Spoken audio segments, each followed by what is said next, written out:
नमस्कार दोस्तों, आप सभी का स्वागत है सोशियोलॉजी ऑप्शनल की इस वीडियो सीरीज़ में। और आज हम बात करेंगे यूनिट 2 के टॉपिक नंबर 3 की, जो कि है पॉजिटिविज्म एंड इट्स क्रिटिक। ठीक है, तो चलिए शुरू करते हैं। सबसे पहले तो बात करते हैं कि पॉजिटिविज्म जो ये चीज़ है, ये कैसे आई, क्या हुआ, थोड़ी कहानी देख लेते हैं। तो अर्ली डायलेमा, मतलब सबसे पहले जब सोशियोलॉजी का जो एज अ सब्जेक्ट मतलब इमरजेंस हुआ, जैसा कि हमने सबसे पहले वाले जो टॉपिक हमारा है इस ऑप्शनल का, modernity and social changes in Europe and emergence of sociology. तो लगभग लगभग 1850s के आसपास, middle of the 19th century में ये सोशियोलॉजी का इमरजेंस हुआ। तो अर्ली डायलेमा क्या था जब ये सब्जेक्ट पैदा हुआ? The first sociologist grappled with two core questions: what is the subject matter of sociology and what method should it use. कि भाई सोशियोलॉजी नाम का सब्जेक्ट बना तो लिया, लेकिन इसमें पढ़ा क्या जाए, और मतलब क्या क्या उसमें टॉपिक्स हों, और वो जो टॉपिक्स हैं वो किस तरह पढ़े जाएं, मेथड्स क्या होने चाहिए उसको पढ़ने के। क्योंकि एक नया सब्जेक्ट है और काफ़ी इसकी वेग डेफिनेशन है, मतलब क्लियर कट कुछ नहीं है भाई। जैसे बाकी नेचुरल साइंसेज हैं, जैसे कि आपकी बायोलॉजी हो गई, केमिस्ट्री हो गई, इनमें एक लगभग लगभग आपको क्लियर कट वो मिल जाता है स्कोप या सिलेबस कि भाई इसमें ये पढ़ना है। और ज़्यादातर इनका जो तरीका होता है वो साइंटिफिक होता है, जिसमें हम एक्सपेरिमेंट और ये अपना वैल्यूज़, फिगर्स और इनके बेसिस पे करते हैं। तो जब ये नया सब्जेक्ट बना सोशियोलॉजी नाम का, तो सवाल यही उठा कि इसमें क्या पढ़ा जाए और कैसे पढ़ा जाए। Subject matter and method, influence of science and rationalism, enlightenment era, ideals of scientific thinking and rationality heavily influenced early sociological thought. ठीक है, तो जो जैसे हमारा वो पहला वाला टॉपिक था, modernity and social changes in Europe and emergence of sociology. तो उसमें हमने देखा था कि मॉडर्निटी से मतलब दो बड़े वो थे मूवमेंट्स। पहला था रेनेसां और दूसरा था एनलाइटनमेंट। इससे क्या हुआ था, सोशल चेंजेस आए थे। तो ये जो एनलाइटनमेंट वाला जो मतलब मूवमेंट था, इसकी वजह से ही काफ़ी सारे जो मॉडर्निटी आई यूरोप में, जिसमें इंडस्ट्रियल रेवोल्यूशन, साइंटिफिक इन्वेंशंस और ये सब जो हुए, मतलब जो नया ज़माना आया, वो सब ये एनलाइटनमेंट थॉट की वजह से आया था। और ये जो एनलाइटनमेंट की जो थॉट थी, इसका मेन जो आइडियल था वो साइंस और साइंटिफिक मेथड था, scientific thinking, rational thinking, evidence और एक्सपेरिमेंट बेस्ड थिंकिंग। तो जो अर्ली सोशियोलॉजिस्ट थे, जब ये सोशियोलॉजी नया नया सब्जेक्ट बना, तो वो उसी उसी टाइम पे के थे, एनलाइटनमेंट एरिया एरा के। तो वो भी उससे हेविली इन्फ्लुएंस थे कि हम जो ये नया सब्जेक्ट बना रहे हैं सोशियोलॉजी नाम का, इसमें भी साइंटिफिक और रैशनल थॉट होनी चाहिए, साइंटिफिक थिंकिंग होनी चाहिए, और रैशनल तरीके से हमें इस सब्जेक्ट को पढ़ना चाहिए। फाउंडेशनल थिंकर्स, कौन कौन मेन लोग थे जिन्होंने इसकी फाउंडेशन रखी पॉजिटिविज्म इन सोशियोलॉजी की? सेंट साइमन अगस्ट कॉम्टे, ये तो देखिए फाउंडर ऑफ सोशियोलॉजी हैं ही। Herbert Spencer and Emile Durkheim led the ground work for a positivist perspective in sociology. Even Emile Durkheim को कहते हैं कि जिन्होंने सबसे पहला एक तरह से रिसर्च करी पॉजिटिविज्म को के साथ सोशियोलॉजी में, जो कि इनकी जो सुसाइड वाली थ्योरी है वो प्योरली एम्पेरिकल है, डेटा पे, फैक्ट्स और फिगर्स पे बेस्ड है। साइंटिफिक जिस तरह एक्सपेरिमेंट्स या जो भी ये सब होता है, वैल्यूज़ और फैक्ट्स और फिगर्स पे बेस्ड है वो। तो वो क्या है, पॉजिटिविस्ट रिसर्च है वो, इमाइल डर्काइम की। तो ये जो जितने लोग थे, इनका हम नाम लिख देंगे, अगर इस तरह का पॉजिटिविज्म का क्वेश्चन आए तो ये अच्छा रहता है, नंबर मिलते हैं इसमें, बढ़िया। Belief in social laws, these thinkers argued that like nature, society is governed by fixed and discoverable laws, making it predictable and measurable। भाई जैसे नेचर होता है और नेचुरल साइंसेज होती है। नेचर मतलब क्या हो गया, जैसे ये अपना धरती हो गई, धरती में ये सी है, स्काई है, और भी इतनी सारी चीज़ें होती हैं। इसमें लॉज हैं, जैसे लॉ ऑफ ग्रेविटी है, लॉ ऑफ थर्मोडाइनमिक्स है, न्यूटन्स लॉ हैं। तो ये सब लॉ क्या हैं, ये यूनिवर्सल हैं, कॉन्स्टेंट और पूरी जगह फिक्स्ड हैं, फिक्स्ड एंड डिस्कवरेबल लॉज। तो नेचर में ही होता है। तो इनका कहना था, जो अर्ली थिंकर्स थे, कि हमारा जो समाज है, सोसाइटी है, वो भी इन्हीं फिक्स लॉज उसमें भी होते हैं। जैसे नेचर में होते हैं ना, लॉ ऑफ ग्रेविटी होता है, इस तरह के लॉज जो होते हैं, इसी तरह के फिक्स लॉज सोसाइटी में भी होते हैं, कि सोसाइटी में ऐसा होता है तो फिर उससे ऐसा होता है। तो सोसाइटी, ये सोशोलॉजी भी हम एक नेचुरल साइंस के सब्जेक्ट के तौर पे स्टडी कर सकते हैं, पॉजिटिव तरीके से स्टडी कर सकते हैं, साइंटिफिक बेस्ड तरीके से स्टडी कर सकते हैं, क्योंकि इसमें भी बाकी साइंसेज की तरह, नेचुरल साइंसेज की तरह फिक्स्ड एंड डिस्कवरेबल लॉज होते हैं। Science of society, they envisioned sociology as a positive science of society. क्या है, पॉजिटिव साइंस ऑफ सोसाइटी। अब यहाँ पे पॉजिटिव से मतलब क्या है, ये नेगेटिव पॉजिटिव नहीं है, ये पॉजिटिव वाला, पॉजिटिविज्म वाला पॉजिटिव है। कि पॉजिटिव साइंस मतलब जो कि साइंटिफिक तरीके से है। साइंटिफिक मेथड क्या है, साइंटिफिक तरीका क्या है, जहां पे हम रैशनल लॉजिकल बात करते हैं based on facts and figures and experiments values. ऐसा नहीं कि सिर्फ हम एक किसी ने मतलब फिलॉसफी में जैसे ज़्यादातर होता है, हर आदमी की एक थ्योरी होती है, मेरे हिसाब से तो ऐसा है, वो उसका कोई प्रूफ नहीं देता, वो अपने बस एक बात बता देता है, ठीक है। लेकिन पॉजिटिव साइंस में ऐसा नहीं होता, उसमें आपको एविडेंस और प्रूफ देना पड़ता है। Built on cause effect analysis and objective observation. ये कॉज इफेक्ट एनालिसिस क्या होता है, ये होता है जैसे इवेंट ए है और एक इवेंट बी है, तो इवेंट ए की वजह से इवेंट बी हो रहा है, तो इनके बीच में क्या हो गया, कॉज इफेक्ट वाला रिलेशनशिप हो गया कि इवेंट बी इवेंट ए की वजह से होता है। जैसे पिछले वीडियो में मैंने आपको एग्जांपल दिया था कि अगर आसमान में काले बादल छाए हैं तो बारिश होगी, रेन होगी, तो ये कॉज इफेक्ट रिलेशनशिप हो गया, क्योंकि इवेंट ए क्या हुआ, काले बादलों का आसमान में आना, इवेंट बी क्या हुआ, रेन, तो इनके बीच में एक रिलेशनशिप होगी, ठीक है।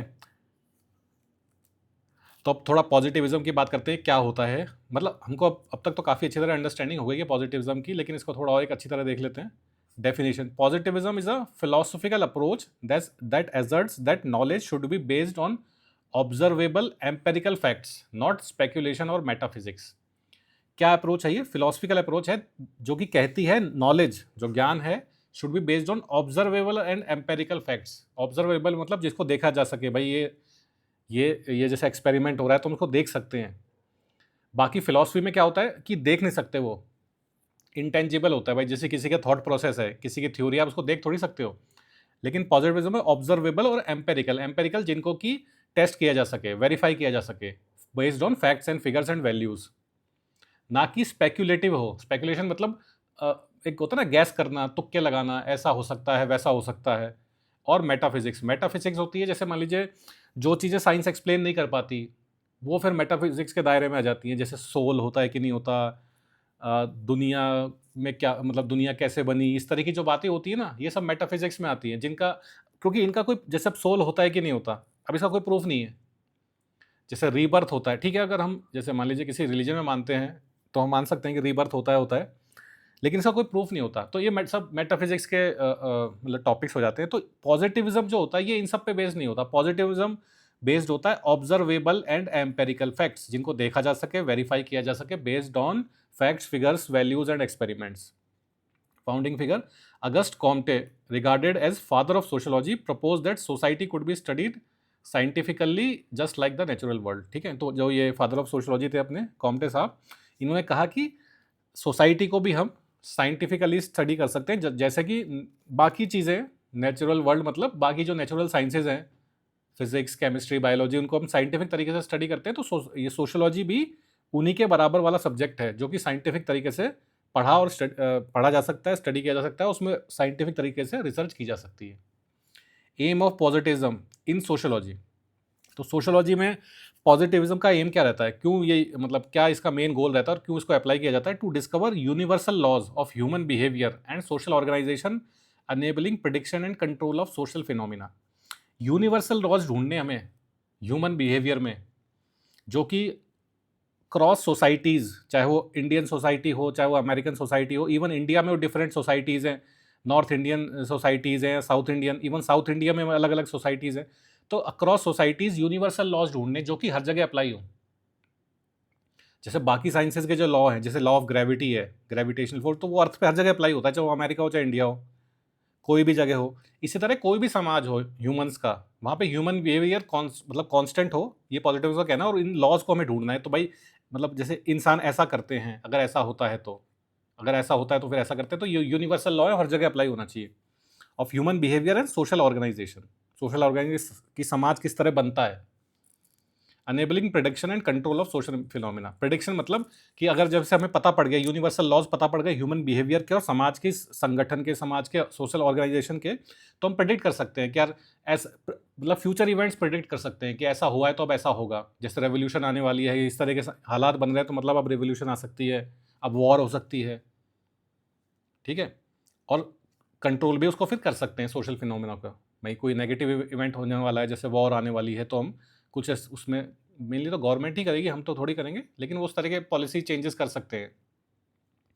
View of society, positivism treats society as a real external and objective entity that can be studied independently of individual perceptions और इंटरप्रिटेशंस। मतलब क्या हुआ इस बात का, पॉजिटिविज्म जो है समाज को, सोसाइटी को कैसे देखता है, एक रियल वास्तविक चीज है, काल्पनिक नहीं है, रियल है।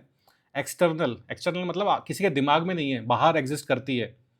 जैसे हम फिजिक्स में या किसी भी चीज़ में कोई चीज़ स्टडी करते हैं, जैसे मान लीजिए कोई आप एटम स्टडी कर रहे हैं, तो वो कहीं है आपके दिमाग में, इमेजिनरी चीज़ नहीं है, वो एक्सटर्नल है, बाहर है वो।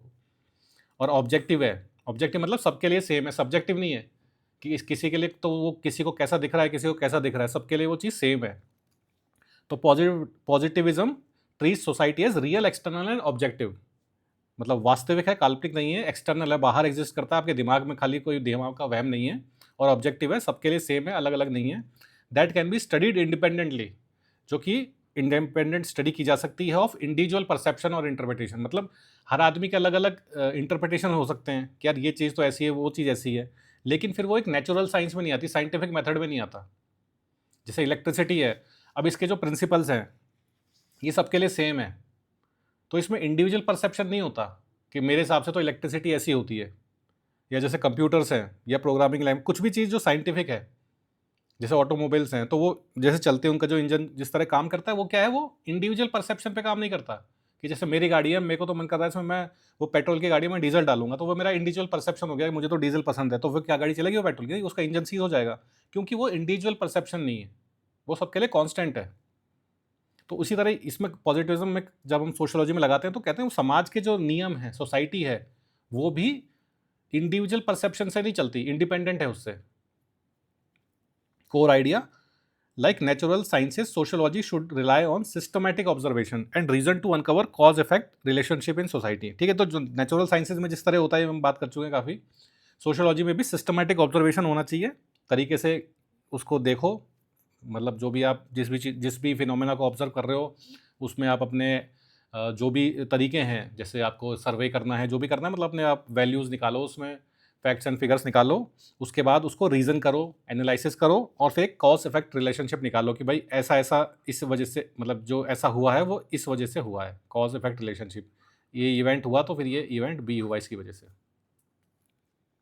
तो की features of positivism, main main क्या फीचर्स होते हैं पॉजिटिविज्म में। सबसे पहली चीज़ होती है एम्पेरिसिज्म, ये हमने कई बार देख लिया है। एम्पेरिसिज्म जब भी शब्द आए, इसका मतलब क्या होता है, based on facts, figures and values. ठीक है, एम्पेरिकल होना चाहिए, मतलब based on real data, emphasis on observable phenomena and verifiable data. ठीक है, तो वो डेटा बेस्ड काम होना चाहिए, फैक्ट्स एंड फिगर्स होने चाहिए कि भाई हमने ये एक्सपेरिमेंट किया, इसमें ये रीडिंग्स आई, तो इसके बेसिस पे अब हम कोई कंक्लूजन निकाल सकते हैं। क्योंकि बाकी फिलोसफीज में क्या होता है, ये सब नहीं होता। फिलोसफी में वो तो बस बोल दिया जाता है कि भाई वो फलाने जो हमारे थिंकर थे उनका तो ऐसा कहना था। Subjective experiences are not considered valid source of knowledge, लेकिन फिलोसफी में उल्टा होता है, उसमें सब्जेक्टिव एक्सपीरियंस क्या, उनके जो सब्जेक्टिव सोच है खुद के आदमी की, वही मानी जाती है। लेकिन एम्पेरिसिज्म में सब्जेक्टिव एक्सपीरियंस का कोई रोल नहीं होता, हर चीज़ ऑब्जेक्टिव होती है, और वेरीफाइबल ऑब्जर्वेबल फिनोमिना होता है, और वेरीफाइबल डेटा होता है। Scientific method, use of methods such as observation, experimentation, comparison and historical analysis to uncover social laws. तो पॉजिटिविज्म में साइंटिफिक मेथड का यूज़ किया जाता है, जिसमें क्या होता है, जैसे कि ऑब्जर्वेशन, कोई भी आप जिस भी चीज़ को स्टडी कर रहे हो उसको अच्छी तरह स्टडी करिए, उसका डेट, मतलब हर चीज़ उसकी, मतलब पहले की स्टेट, बाद की स्टेट, उसका सारा डेटा निकालिए, इसमें क्या क्या वैल्यूज़ हैं, फिर उसमें एक्सपेरिमेंट्स कीजिए, कंपैरिजन कीजिए उसका अलग अलग चीज़ों से, अलग अलग जो उसकी स्टेट है, उसकी प्रीवियस स्टेट, प्रेजेंट स्टेट, मतलब जो भी आप कर सकते हैं अलग अलग डेटा निकालने के लिए। हिस्टोरिकल एनालिसिस मतलब आप पहले समाज कैसा था और आज समाज कैसा है, इन दोनों समाजों में कंपैरिजन करिए। मतलब 500 साल पहले अमेरिकन समाज, अमेरिका तो खैर 500 साल पहले था भी नहीं, लेकिन जैसे मान लीजिए आप यूरोप ले लीजिए, फ्रांस ले लीजिए, फ्रांस का समाज 500 साल पहले कैसा था और आज का कैसा है, तो इन दोनों का जब हम कंपैरिजन करेंगे तो उसको क्या बोलेंगे हम, historical analysis of French society. इससे क्या होगा, हम सोशल लॉज को अनकवर, मतलब सोशल लॉज बना पाएंगे कि भाई ऐसा ऐसा होता है सोसाइटी में। जैसे साइंस में लॉज होता है ना, फिजिक्स में, केमिस्ट्री में, बायोलॉजी में ऐसा ऐसा होता है, फोटोसिंथेसिस जैसे एक प्रोसेस होता है, तो एक वो लॉ हो गया ना भाई, जब ये सनलाइट पड़ती है पत्तों पे, ग्रीन पत्तों पे, तो वो खाना बना देते हैं, इस तरीके की चीज़ होती है, तो एक वो लॉ है। तो इसी तरह जब हम सोशोलॉजी में भी साइंटिफिक मेथड अप्लाई करेंगे, तो समाज के बारे में भी इस तरह के कुछ रूल बना पाएंगे कि यार ऐसा होता है तो फिर ऐसा होता है। Determinism believe in cause effect relationship in society. ठीक है, तो डिटर्मिनिज्म का मतलब क्या हुआ, cause and effect relationship determine किया हो जाता है। डिटरमाइन मतलब बता दिया जाता है भाई ऐसा होगा, मतलब कि कॉज एंड इफेक्ट रिलेशनशिप। अगर हमारे पास इवेंट ए हो चुका है तो डिटर्मिनिज्म के हिसाब से हम बता सकते हैं भाई अब इवेंट बी होने वाला है, क्योंकि हमारे पास कॉज एंड इफेक्ट रिलेशनशिप है यहाँ पे। कि मतलब जैसे बहुत ज़्यादा गरीबी है समाज में, हालात बहुत ख़राब हो गए हैं, लॉ एंड ऑर्डर भी ख़त्म हो गया, तो मतलब सोशोलॉजी में कहा जा सकता है कि अब एक रेवोल्यूशन के हालात बन रहे हैं। रेवोल्यूशन जब ही होती है, जैसे फ्रेंच रेवोल्यूशन कब हुई, जब इकोनॉमिक लोगों की हालत बहुत ख़राब हो गई थी, खाने को ब्रेड भी नहीं थी और लॉ एंड ऑर्डर बिल्कुल ख़राब था, लोगों पे बहुत ज़्यादा अत्याचार हो रहा था, तो फिर सारी जो राइप कंडीशंस हो जाती हैं फॉर रेवोल्यूशन। तो ये क्या हो गया हमारा कॉज इफेक्ट रिलेशनशिप, कि भाई कॉज मतलब ये इवेंट ए हो रहा है, भाई लोगों में गरीबी है, लॉ एंड ऑर्डर नहीं है, बड़ा ही डिससेटिस्फेक्शन है, तो अब ये इवेंट बी होने की संभावना बढ़ गई है, अब ये रेवोल्यूशन हो सकती है। तो ये क्या हुआ, cause effect relationship. Social events have specific causes that can be identified and predicted. ठीक है, तो सोशल इवेंट जैसे रेवोल्यूशन की बात करी, इनके कुछ कॉजेज होते हैं, जैसे हमने बात करी कि लोगों में गरीबी बढ़ गई थी और ये हो गया था, जिनको कि हम आइडेंटिफाई कर सकते हैं और प्रिडिक्ट कर सकते हैं। यही हमने किया ना कि भाई इस तरह के यहाँ पे गरीबी और इस तरह की बात हो रही है, तो रेवोल्यूशन होने के चांसेस बढ़ रहे हैं। ऑब्जेक्टिविटी होती है पॉजिटिविज्म में। ऑब्जेक्टिविटी हम बहुत अच्छी तरह पढ़ चुके हैं, मतलब कि सब्जेक्टिव नहीं है। सब्जेक्टिव में क्या होता है, एक ही चीज़ अलग अलग अलग लोगों के लिए अलग अलग वो है, किसी का तो कहना ये है, मतलब सबका पॉइंट ऑफ व्यू अलग अलग है, तो वो चीज़ उनके हिसाब से अलग अलग बदल रही है। ऑब्जेक्टिविटी में सबके लिए वो चीज़ सेम रहती है। The researcher must remain detached from neutral personal values should not influence the research process. ठीक है, तो वही बात हो गई ऑब्जेक्टिविटी में कि अलग अलग रिसर्चर्स हैं तो उनके अलग अलग पॉइंट ऑफ व्यू हैं, तो ऐसा नहीं होना चाहिए कि कोई फ्रांस का रिसर्चर है, कोई इंडियन रिसर्चर है, तो दोनों अलग अलग थ्योरीज बनाए सेम सेम टॉपिक को लेके, क्योंकि वहाँ पे फ्रांस वाले का कुछ बायसेस थे, इंडिया वाले के कुछ अलग बायसेस थे। तो इसलिए researcher should remain detached and neutral, दोनों को न्यूट्रल होके ऑब्जेक्टिव बात करनी चाहिए, ना कि अपने पर्सनल उसमें आइडियाज़ और बिलीव्स डालने चाहिए, या अपने पर्सनल आइडियाज़ बिलीव्स के बेसिस पे कुछ रिजल्ट्स या थ्योरीज बनानी चाहिए। उसके बाद आता है क्वांटिफिकेशन। क्वांटिफिकेशन का जैसे क्वांटिटी से ही मतलब समझ में आ जाता है कि based on numerical data, preference for quantitative data, statistics, surveys and large scale data sets are favoured over qualitative methods. तो हमने जैसे पहले पढ़ा था क्वालिटेटिव मेथड्स क्या होते हैं, जैसे किसी का इंटरव्यू लेना, इस तरह की जो चीज़ें होती हैं। लेकिन और क्वांटिटिव क्या होते हैं, जिसमें डेटा आए, जिससे हमारे पास जैसे सर्वे कराया, स्टैटिस्टिक्स निकाल के लाए, लार्ज स्केल डेटा हुआ। जैसे इमाइल डरकाइन ने सुसाइड की स्टडी की थी, तो उन्होंने पूरा इंग्लैंड का, फ्रांस का, जर्मनी का और शायद एक कंट्री और थी, वहाँ का सबका सुसाइड का डेटा निकाला कि कितने लोगों ने कितने सुसाइड करी, कितने एज ब्रैकेट में थे वो, उनकी इकोनॉमिक कंडीशंस क्या थी, उनके बाकी चीज़ें क्या थी। तो उस पूरे डेटा के बेसिस पे उन्होंने अपनी सुसाइड की थ्योरी दी है। तो इसलिए वो जो थ्योरी है वो पूरी क्या है, पॉजिटिविस्ट थ्योरी है। उसमें सारे ये जो बातें हैं, एम्पिरिसिज्म, साइंटिफिक मेथड, ये सब है उसमें। तो उसमें क्या है, क्वांटिफिकेशन भी एक चीज़ है, डेटा है एक्चुअल में, रियल डेटा। ठीक है, तो अब थोड़ा क्रिटिसिज्म भी देख लेते हैं, जो कि टॉपिक पे है भी, इसका नाम पॉजिटिविज्म एंड इट्स क्रिटिक। तो सबसे पहला क्रिटिसिज्म क्या है, नेग्लेक्ट ऑफ सब्जेक्टिविटी। ठीक है, तो ये तो सबसे मतलब सिंपल बात है जब भी आएगी, क्योंकि पॉजिटिविज्म का मतलब ही क्या होता है, ऑब्जेक्टिविटी। और ऑब्जेक्टिविटी का मतलब क्या होता है, सबके लिए वो चीज़, वो लॉ सेम है। लेकिन जब हम सोसाइटी को, समाज को स्टडी कर रहे हैं, तो सबके लिए कैसे सेम हो सकता है, क्योंकि हर आदमी की भाई हर आदमी का दिमाग अलग है, हर आदमी की अंडरस्टैंडिंग अलग है। कोई आदमी किसी इवेंट को कैसे देखता है, कोई आदमी किसी इवेंट को कैसे देखता है। किसी के लिए वर्ल्ड वॉर 2 बहुत अच्छा इवेंट था, क्योंकि इससे हमारा इंडिया जैसे कंट्रीज़ थे जिन पे कॉलोनियल जो पावर्स रूल कर रही थी, उनको फ्रीडम मिल गई। किसी के लिए वो गलत था, क्योंकि उसमें कितने लोग मारे गए थे, ज्यूज़ पे कितने अत्याचार किए थे नाजीज़ ने। तो अब ये क्या हो गया, 2 पॉइंट ऑफ व्यूज़ हो गए एक ही इवेंट को देखने के, वर्ल्ड वॉर 2 को देखने के 2 पॉइंट ऑफ व्यू हो गए। तो ऐसा क्यों हुआ, क्योंकि 2 अलग अलग लोग देख रहे हैं। तो इसलिए सब्जेक्टिविटी में क्या, पॉजिटिविज्म क्या करता है, इस चीज़ को नेग्लेक्ट कर देता है। पॉजिटिव कैसे कहता है कि वर्ल्ड वॉर 2 सबके लिए एक जैसा ही होना चाहिए, उसका इम्पैक्ट। लेकिन कैसे हो सकता है, आप खुद सोच के देखिए। Critics argue that positivism ignores human consciousness, meanings and emotions which are central to understanding society. जैसे वर्ल्ड कप आप ले लीजिए, वर्ल्ड कप फाइनल ऑस्ट्रेलिया जीत गया, इंडिया हार गया। तो ये जो इवेंट हुआ, ऑस्ट्रेलिया की जीत और इंडिया के, मतलब एक तरह से ऑस्ट्रेलिया का वर्ल्ड कप जीतना, क्या ये सब्जेक्टिव ऑब्जेक्टिव है सबके लिए, मतलब ऑस्ट्रेलियन जो लोग हैं वो भी उसको ऐसे ही देख रहे हैं और इंडियन लोग भी उसको ऐसे देख रहे हैं? बिल्कुल नहीं। इंडियन लोग तो बिल्कुल मायूस हैं, दुखी हैं, ऑस्ट्रेलियन लोग खुश हैं। क्यों? क्योंकि सब्जेक्टिविटी आ गई based on human consciousness, meaning and emotions. Australian के इमोशन उनके कंट्री के प्रति, इंडियंस के अपने, तो यहाँ पर्सनल बायस आ गया, सब्जेक्टिविटी आ गई।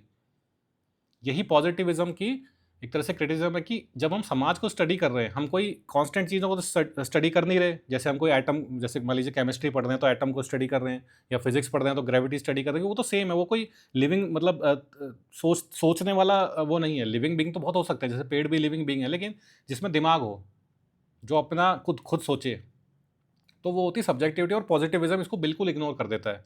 इनफैक्ट ये बना ही इसके अगेंस्ट है, ओवर एम्फेसिस ऑन ऑब्जेक्टिविटी। तो सब्जेक्टिविटी को इग्नोर करेगा तो ऑब्जेक्टिविटी पे बहुत ज़्यादा ध्यान रहेगा। In social sciences the researcher is part of the world being studied, total objectivity is often unrealistic. ठीक है, तो अब सोशल साइंसेज में और स्पेसिफिकली जब हम सोशियोलॉजी की बात कर रहे हैं तो रिसर्च करने वाला जो है वो भी पार्ट ऑफ द वर्ल्ड है, मतलब कहीं ना कहीं का तो वो भी है। तो इसलिए टोटल ऑब्जेक्टिविटी कैसे आएगी? जैसे मान लीजिए वर्ल्ड वॉर 2 की हमने बात करी थी अभी, कोई ज्यू रिसर्चर है तो वो वर्ल्ड वॉर 2 को एक बहुत ही अलग नज़र से देखेगा, क्योंकि ज्यूज पे बहुत ज़्यादा अत्याचार किए गए थे, नाजीज द्वारा कंसंट्रेशन कैंप्स बनाए गए थे और बहुत चीज़ें थी। लेकिन वहीं पे कोई इंडियन रिसर्चर है जो कि ज्यू नहीं है, इंडिया में भी ज्यू होते हैं, लेकिन मान लीजिए कोई हिंदू रिसर्चर है या मुस्लिम है, जो भी है, लेकिन इंडियन है, मतलब उसको ज़्यादा इफेक्ट नहीं हुआ वर्ल्ड वॉर 2 से, बल्कि एक पॉजिटिव इफेक्ट ही था वर्ल्ड वॉर 2 का, कि हमें आज़ादी मिलने में फ़ायदा मिला, क्योंकि इंग्लैंड कमज़ोर हो गया, अमेरिका एक डोमिनेंट पावर बन गई, और हर जगह फिर जितने भी कॉलोनियल रूल थे सब जगह हट गए। तो बताइए अब ये रिसर्चर दोनों, एक तो ज्यू रिसर्चर जो कि मान ली इजराइल का है, और एक इंडियन रिसर्चर, दोनों हैं तो एक सेम सोशोलॉजी का टॉपिक स्टडी कर रहे हैं वर्ल्ड वॉर 2, लेकिन दोनों का जो इंटरप्रिटेशन होगा वो अलग अलग होगा। क्यों? क्योंकि वो उनका पर्सनल बायस उसमें आ जाएगा। तो आप टोटल ऑब्जेक्टिविटी कैसे लेके आएंगे? अब या तो जैसे अब आजकल एआई चल रहा है, एआई से रिसर्च करवाइए कि उसमें कोई फिर बायस नहीं होगा। लेकिन जब तक ह्यूमंस रिसर्च करेंगे तो इंसान तो कहीं ना कहीं का तो होगा, किसी ना किसी जगह से, किसी रिलीजन से उससे बिलोंग करता होगा। तो उसकी खुद की सोच और उसका खुद का जो जो भी उसके बायसेस हैं, वो सब उसकी जो स्टडी है, ये उसकी जो थ्योरी बनाई है उसमें दिखने लग जाएंगे आपको। Over emphasis on universalism. Positivists have been criticized for placing too much emphasis on universal laws, which are often difficult to establish in sociology due to cultural and contextual differences. मतलब जैसे positivism में, जैसे पहले हमने देखा था, इनको भी बड़ा वो रहता है कि यार हम भी नेचुरल साइंसेज की तरह यूनिवर्सल लॉज बनाएं। जैसे फिजिक्स में यूनिवर्सल लॉज होते हैं, भाई लॉ ऑफ ग्रेविटी हो गया, मतलब इवन जितनी भी साइंसेज हैं, जैसे बायोलॉजी में जो भी लॉज हैं वो सब यूनिवर्सल है ना। भाई लीवर जिस तरह काम करता है करेगा ही, किडनी की जिस तरह काम करती है वो अमेरिकन में भी उसी तरह काम करेगी, इंडियन में भी उसी तरह काम करेगी। तो जिस तरह मान लीजिए हार्ट ट्रांसप्लांट इंडिया में किया जाता है जिस प्रोसेस से, वही प्रोसेस वहाँ पे अमेरिका में यूज़ होगा, या कोई दवाई वहाँ दी जाती है अमेरिका में तो वही दवाई इंडिया में दी जाएगी। तो ये यूनिवर्सल हो गया। लेकिन मान लीजिए हम सोशोलॉजी में कोई रूल बनाए इंडियन समाज को स्टडी करके, तो वो क्या अमेरिकन समाज में अप्लाई होगा? बिल्कुल नहीं होगा, क्योंकि इंडियन समाज का रहने का तरीका, जीने का तरीका बिल्कुल अलग है अमेरिकन समाज से। तो कैसे दोनों चीज़ें यूनिवर्सल कैसे हो सकता है वो law? Which are often difficult to establish on society due to cultural and contextual differences. तो कल्चरल डिफरेंसेज इतने ज़्यादा हैं कि वहाँ का कल्चर बिल्कुल अलग है, यहाँ का कल्चर बिल्कुल अलग है। आप एक लॉ कैसे बना सकते हैं दोनों के लिए? इवन अमेरिका तो इतना दूर है, आप इंडियन समाज और पाकिस्तानी समाज के लिए भी नहीं बना सकते सेम लॉ, इंडियन समाज और श्रीलंकन समाज के लिए भी बना सकते। इवन इंडिया के अंदर ही नॉर्थ इंडिया और साउथ इंडिया दो अलग अलग, अगर आप वो समाज माने तो वहाँ पे अलग हैं। साउथ इंडिया के अंदर अगर आप तमिलनाडु को देखें और कर्नाटका को देखें तो वहाँ पे अलग अलग कल्चर होंगे, कस्टम्स होंगे। तो यूनिवर्सल लॉ आप कैसे बनाएंगे? हर समाज में कुछ काम करने के तरीके अलग अलग होते हैं। तो इसलिए यूनिवर्सलिज्म भी मतलब इतना काम नहीं कर पाता सोशोलॉजी जैसे सब्जेक्ट में। Reductionism, complex social realities are oversimplified into measurable variables ignoring depth and nuance. मतलब कि बहुत बड़ी जैसे कॉम्प्लेक्स प्रॉब्लम्स हैं उनको बहुत ही पॉजिटिविज्म बहुत ही सिंपल उसमें मतलब स्टेटमेंट्स में डिफाइन कर देता है कि भाई ये तो इसलिए होगा। जैसे मान लीजिए क्राइम ले लीजिए,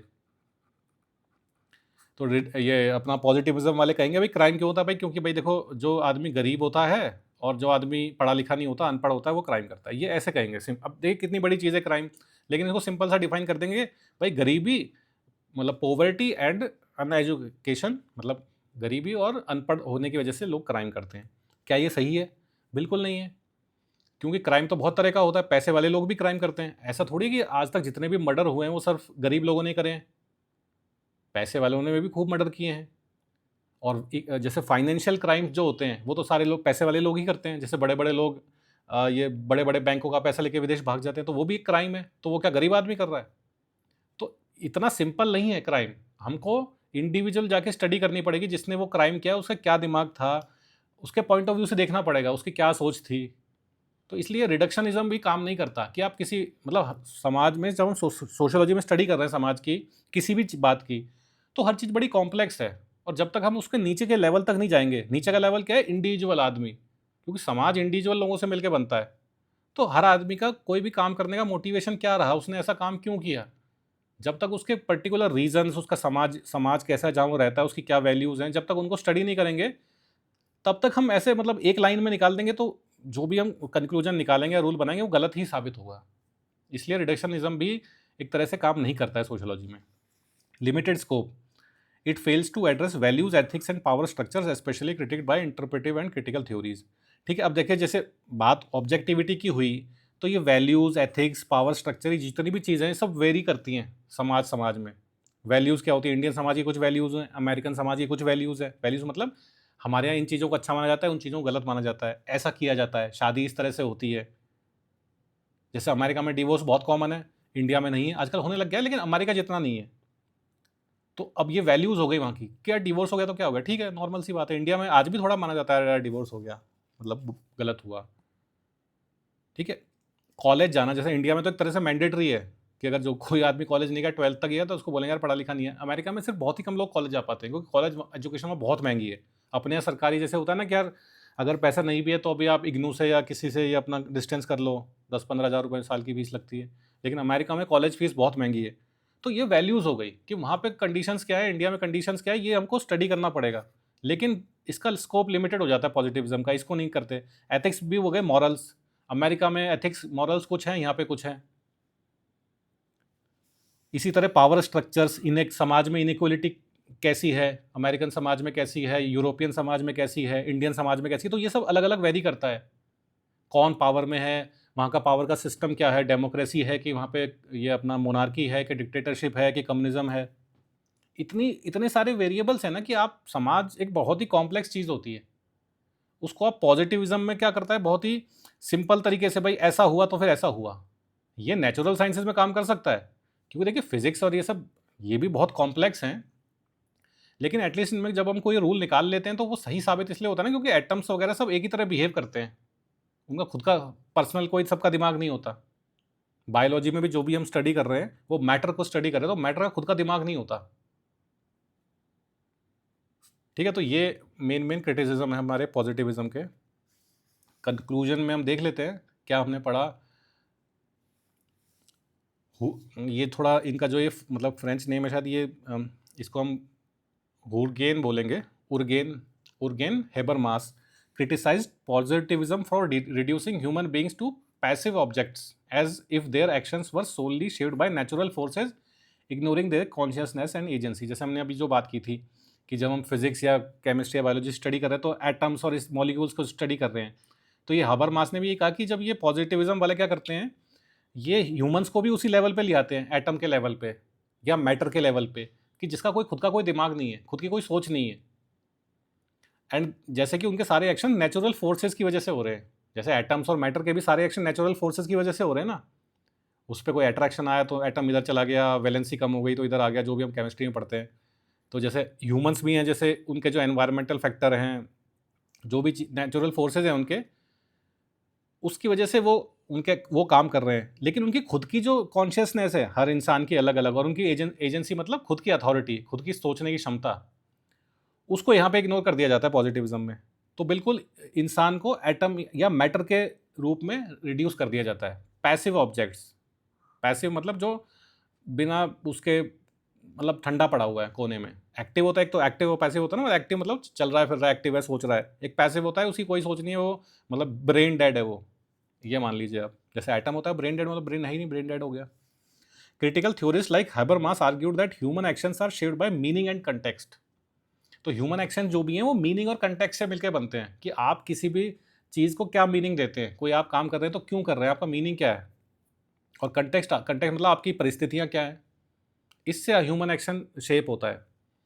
सो general laws of natural science can not be blindly applied to social behaviour. ठीक है, तो इसलिए जो नेचुरल साइंस के जनरल लॉज हैं वो सोसाइटी और सोशल बिहेवियर में अप्लाई नहीं किए जा सकते। Non positivist like Max Weber and Alfred Schutz argued that sociologist should study social actions and meanings, not just facts, and respect the values and assumptions people use to understand their world. ठीक है, तो Max Weber और Alfred Schutz का यही कहना है कि जो नॉन पॉजिटिव है वो उनको भी ये जो हमारे लोगों के वैल्यूज़ होती हैं और अजम्पशंस होते हैं इनको भी स्टडी करना चाहिए, खाली फैक्ट्स को स्टडी नहीं करना चाहिए। सिंपल सी बात है, मतलब वही जो बात है कि ऑब्जेक्टिव सब्जेक्टिव मतलब जो भी आप समाज या स्टडी कर रहे हैं, किसी भी ह्यूमन को स्टडी कर रहे हैं, तो उसको एज अ मतलब ब्रेन डेड आदमी मत मानिए कि ये सब ऐसा ही करते हैं समाज में।